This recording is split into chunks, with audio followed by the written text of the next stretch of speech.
So hello everyone, welcome to the YouTube channel. Subscribe कीजिए हमारे channel को और साथ ही बेल आइकन को दबाना ना भूलें ताकि हमारे अपडेट्स आपको मिल सकें। तो चलिए फ्रेंड्स, शुरू करते हैं आज की इस वीडियो में लीड कोड की टॉप इंटरव्यू 150 क्वेश्चन की 48 नंबर जो कि रोटेट इमेज क्वेश्चन होने वाली है, मीडियम लेवल की, उसको सॉल्व करने वाले हैं। तो बेसिकली इस क्वेश्चन में आपको एक n क्रॉस n की मैट्रिक्स दी होगी, टू डी मैट्रिक्स दी होगी, और इस मैट्रिक्स में आपको आउटपुट जो शो करवानी है वो आउटपुट कुछ इस तरीके से शो करवानी है कि आपको उस मैट्रिक्स को 90 डिग्री क्लॉकवाइज को घुमा देना है। तो चलिए अपने स्क्रीन के ऊपर लीड कोड के ऊपर हम सॉल्व करते हैं इस क्वेश्चन को। तो ये हमारा क्वेश्चन, अगर आप क्वेश्चन को पढ़ें तो आपको 48 नंबर यहाँ पे दिख रहा होगा। आपके पास एक n क्रॉस n की 2D मैट्रिक्स दी है और आपको क्या करना है कि इसको इन प्लेस, मतलब जो अगर आपको आउटपुट देना है, आउटपुट तो इसमें कुछ रिटर्न तो करना नहीं है, लेकिन इन प्लेस का मतलब होता है कि आपको जो भी मैट्रिक्स इनपुट में आई होगी उसी मैट्रिक्स के साथ ही आपको वापस भेजना है।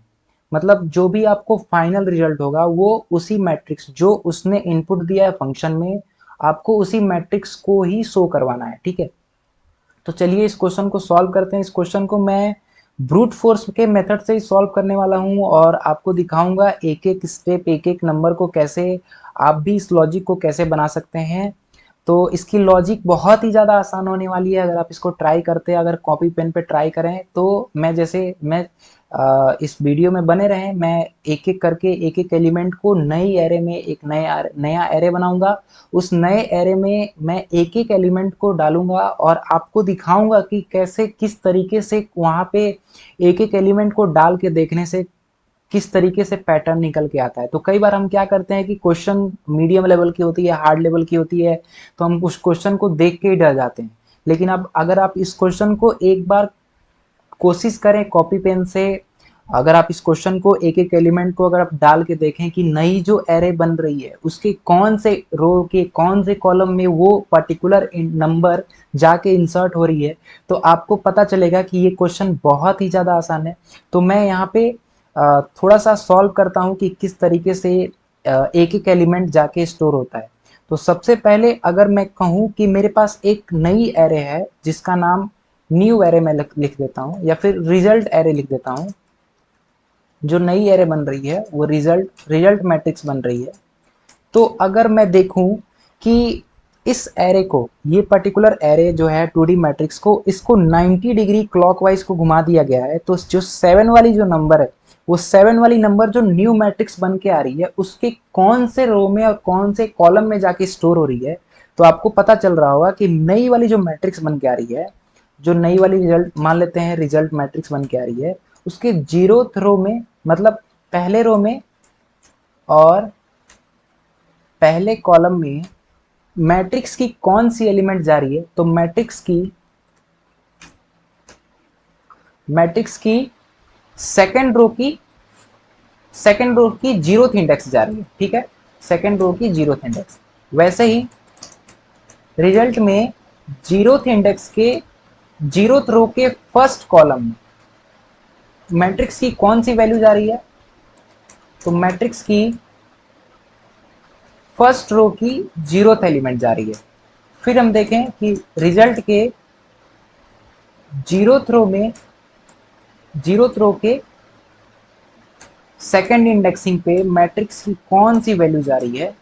तो मैट्रिक्स की 0 जा रही है। ठीक है, तो इससे क्या होगा, जो हमारी नई एरे बनेगी उस नई एरे में जो फर्स्ट रो है, इसका मतलब होता है फर्स्ट रो, और ये हर जगह हमने फर्स्ट रो के ही 0, फर्स्ट और सेकेंड इंडेक्सिंग पे हमने एक एक नंबर को, अगर आप एरे के मैट्रिक्स के एक एक एलिमेंट को निकालने का तरीका यही होता है कि हम मैट्रिक्स के सबसे पहले रो पे जाते हैं, रो पे जाने के बाद इंडेक्सिंग के थ्रू हम उस रो के एक एक एलिमेंट को एक्सेस कर सकते हैं।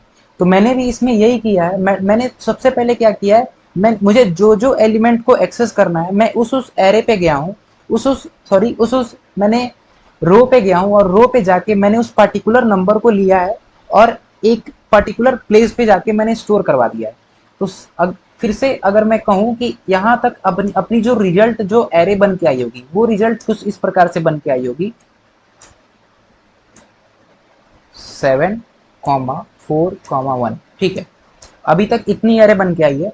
फिर क्या करना है, फिर वैसे ही सेम, अब क्या होगा, 741 हो गया। अब हमें फर्स्ट इंडेक्स, फर्स्ट रो में जाके जीरोथ इंडेक्स पे अगर आप देखें कि कौन सी वैल्यू आपके सामने दिख रही है, तो फर्स्ट रो ये हुआ, और फर्स्ट रो के जीरोथ एलिमेंट मतलब ये 8 कहां से आ रहा है, तो ये 8 आ रहा है मैट्रिक्स के सेकेंड इंडेक्सिंग के फर्स्ट कॉलम से। ओके, तो मैं यहां पे ये लिख सकता हूं, मैट्रिक्स का सेकेंड इंडेक्सिंग का फर्स्ट कॉलम। ठीक है, और वैसे ही रिजल्ट के फर्स्ट रो के फर्स्ट कॉलम में आपको दिखेगा मैट्रिक्स का फर्स्ट रो का फर्स्ट कॉलम। ठीक है, वैसे ही आपको दिखेगा मैट्रिक्स का जीरोथ रो का फर्स्ट कॉलम। तो अब हमारी जो एरे बन के आई है, जो न्यू रिजल्ट बन के आई है, हमने क्या किया, मुझे रिजल्ट के फर्स्ट रो के जीरोथ एलिमेंट पे 8 स्टोर करवाना था। यहाँ पे मैंने लिखा है 15 नंबर लाइन पे, रिजल्ट के फर्स्ट रो यानी ये वाली रो, मतलब ये तो होती है जीरो वाली रो, फिर ये होती है फर्स्ट वाली रो। यहाँ पे मुझे क्या स्टोर करवाना है, मुझे इस 8 स्टोर करवाना है। तो इस 8 को एक्सेस करने के लिए मैंने क्या, जो मैट्रिक्स मुझे आ रही है उस मैट्रिक्स के सेकंड रो पे मैं गया। सेकंड रो पे जाने से मुझे क्या मिला, एक एरे मिला, क्योंकि ये 2D एरे है और एरे के अंदर एरे को 2D एरे बोलते हैं। सेकंड रो पे जाने पे मुझे मिला 7 8 9। अब 7 8 9 में से मुझे चाहिए 8, तो 8 को एक्सेस करने के लिए मुझे फर्स्ट इंडेक्सिंग पे फिर से जाना पड़ेगा। तो मैं वही लिखा हूं, मैट्रिक्स के पहले मैंने 2 पे गया, 2 पे जाने पे मुझे 7 8 9 मिला, फिर मैंने 1 को एक्सेस कर लिया तो मुझे 8 मिल गया। और वैसे ही मुझे फिर से क्या चाहिए, मुझे फिर से 5 चाहिए। तो 5 को एक्सेस करने के लिए क्या करूंगा मैं, सबसे पहले तो 5 को एक्सेस करने के लिए मुझे 4 5 6 को एक्सेस करना पड़ेगा। 4 5 6 को हम एक्सेस करेंगे, मैट्रिक्स के फर्स्ट रो पे जाएंगे तो मुझे 4 5 6 मिल जाएगा। फिर पहला 4 5 6 में से 5 लेके आना है, तो मुझे मैट्रिक्स के फर्स्ट रो पे जाके और पहला एलिमेंट लेके आना पड़ेगा। इस तरीके से हम क्या करेंगे, अपने रिजल्ट के फर्स्ट रो के एक एक एलिमेंट पे, एक एक इंडेक्सिंग पे जाके और सारे एलिमेंट को भर देंगे। तो हमारा जो नया एरे बन के आएगा वो कुछ इस प्रकार से बन के आएगा, 8 5 2। ओके, अब ये तो हो गई। फिर हम तीसरे नंबर जो जो लास्ट ये वाली है, जो मतलब सेकंड रो है, उसके एलिमेंट को फिल करने वाले हैं। तो मैं यहाँ पे सीधे सीधे यही लिखूंगा, सॉरी, मैं यहाँ पे लिखूंगा सेकंड के जीरोथ पे, सेकंड के जीरोथ पे कौन सी एलिमेंट आ रही है, 9। और 9 को एक्सेस करने के लिए अब तक आपको पता चल गया होगा कि 9 को मैं कैसे एक्सेस करूंगा। तो 9 को एक्सेस करने के लिए मुझे सबसे पहले 7 8 9 को एक्सेस करना पड़ेगा। 7 8 9 को एक्सेस करने के बाद मुझे फिर से 9 को एक्सेस करना पड़ेगा। तो मैं सबसे पहले तो 7 8 9 को एक्सेस करने के लिए ये लिख देता हूँ, इससे क्या होगा, 7 8 9 एक्सेस हो जाएगा। 7 8 9 एक्सेस करने के बाद मैं अगर ये लिख दूं, तो उस 7 8 9 से सेकंड इंडेक्सिंग की जो वैल्यू है वो एक्सेस हो जाएगी। इसी तरीके से मैं आगे बढ़ता हूं।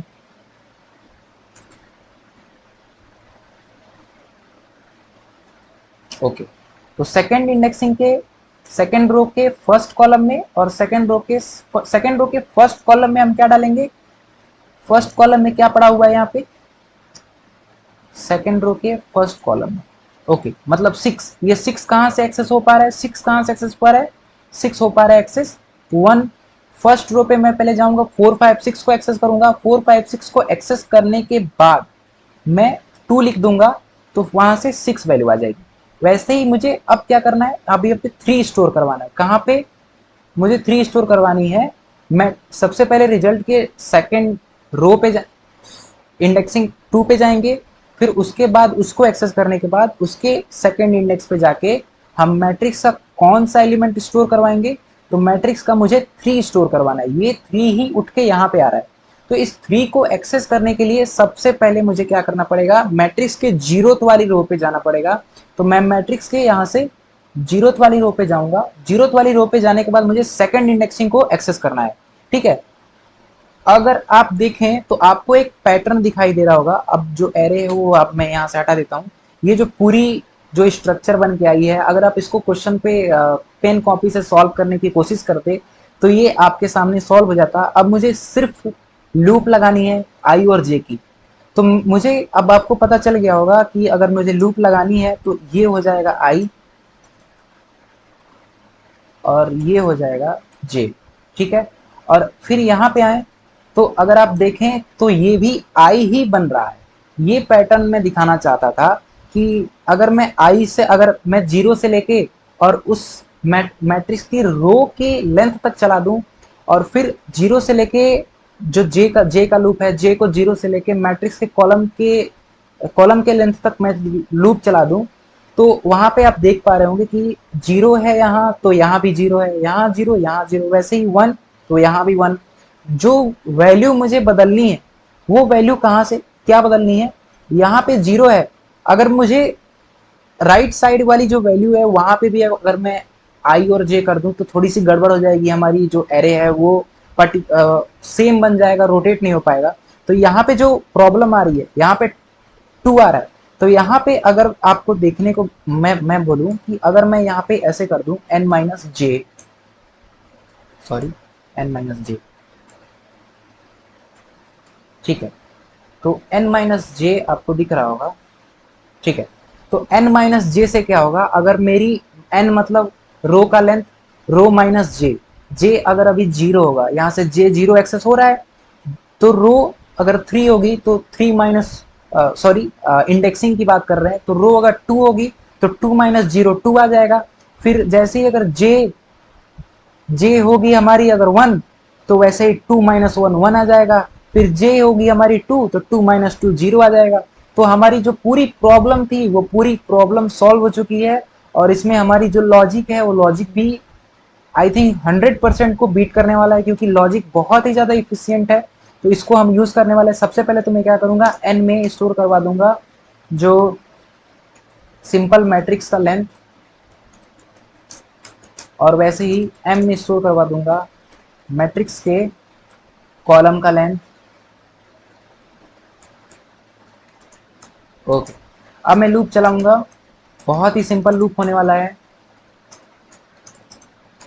जीरो से लेके एन तक, हर बार आई प्लस प्लस। ओके, और जे का लूप भी एकदम आई के जैसे चलने वाला है। अगर आई जीरो होगा तो जे जीरो वन टू ऐसे चल देना चाहिए। फिर आई, यहाँ पे आई अगर जीरो है तो जे कहाँ तक चल रहा है, जे जीरो चल रहा है, वन चल रहा है, टू चल रहा है। फिर आई जैसे ही वन हो रहा है तो जे जीरो वन टू चल रहा है। फिर आई जैसे ही टू हो रहा है तो जे जीरो वन टू चल रहा है। तो मैं क्या करूंगा, आई जब जीरो होगा तो जे को कहाँ से, जीरो से लेके और टू तक चला दूंगा। जे लेस देन टू, टू कहाँ से मिलेगा मुझे, एम से मिल जाएगा, जे प्लस प्लस, ठीक है। अब अपनी लूप लिखे, यही सेम चीज लिखने वाले हैं, तो हम मैं क्या करूंगा, एक एम्प्टी 2D मैट्रिक्स बना लूंगा। तो 2D मैट्रिक्स मेरा रिजल्ट नाम का ही मैं रखने देता हूँ, ठीक है। फिर क्या करेंगे, इंट, और इसमें साइज देंगे n और m, जो कि रो और कॉलम की साइज हो जाएगी, ठीक है। उसके बाद जो जो हम नीचे लॉजिक बनाई है, तो लॉजिक में यहाँ पे i लिख देंगे, यहाँ पे j लिख देंगे, और यहाँ पे मैट्रिक्स, मैट्रिक्स का क्या, n माइनस जे माइनस वन, क्योंकि n की वैल्यू कितनी आएगी, n की वैल्यू अगर मैं कैलकुलेट करूँ तो n की वैल्यू 3 आएगी। तो इंडेक्सिंग को बनाने के लिए, क्योंकि 2 को एक्सेस करना है मुझे, तो 2 को एक्सेस करने के लिए एक घटाना पड़ेगा, 3 में से 1 घटाएंगे तो ही जाके 2 मिलेगा, ठीक है। उसके बाद यहाँ पे मैं i लिख देता हूँ। तो ये हमारी जो मैट्रिक्स है, मैट्रिक्स जो रिजल्ट मैट्रिक्स है वो बिल्कुल बहुत ही अच्छे से बन के आ चुकी है। प्रॉब्लम यहाँ पे ये है कि इसने बोला है कि मैट्रिक्स को जो आप दिखाएं या फिर फाइनल मैट्रिक्स जो उसे चाहिए वो फाइनल मैट्रिक्स इन प्लेस चाहिए। तो मतलब इसका कहने का ये मतलब होता है ना कि आप बीच में पूरे प्रोग्राम में आप चाहे हजारों मैट्रिक्स बना लें, उसे जो मैट्रिक्स जो सबसे काम का जो मैट्रिक्स होगा उसके लिए वो मैट्रिक्स जो वही मैट्रिक्स होगा जो उसने दिया है। तो मैं बहुत ही आसान है, मैं इसके लिए क्या करूंगा, मैं उस मैट्रिक्स को ओवरराइट कर दूंगा, क्योंकि मुझे रिजल्ट मैट्रिक्स तो मिल ही गई है। तो मैं यहाँ से ओवरराइट कर देता हूँ। मैट्रिक्स के आई और जे में हम क्या स्टोर करवा दें, जो रिजल्ट की आई और जे है। ओके, कुछ रिटर्न तो करवाना नहीं है, फिर सबमिट करवा के देखते हैं। ओके, तो हमने इसको कमेंट आउट नहीं किया है, तो इसको हम कमेंट आउट कर लेते हैं।